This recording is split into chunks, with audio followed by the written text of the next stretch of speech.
Boa tarde. Pra quem tá aí, esse vídeo é sem som, então escute as falas do chat e continue vendo.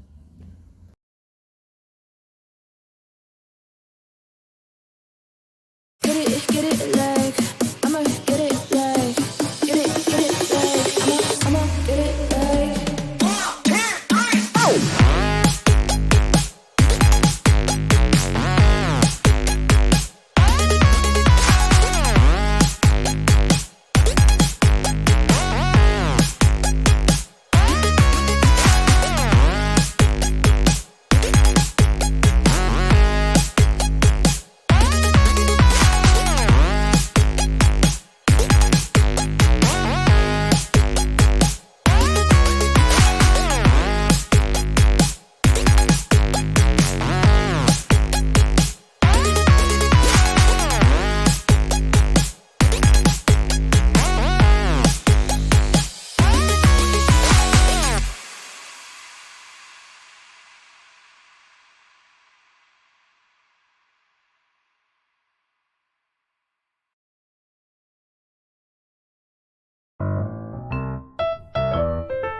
Se tu gostou do vídeo, dá uma inscrevida e coloca o seu like só pra dar uma ajudinha mesmo.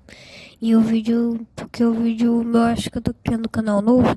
Aí esse daí é o primeiro vídeo do nosso canal novo. O fino dos senhores acabou já. Então, por favor, dá uma ajudadinha aí.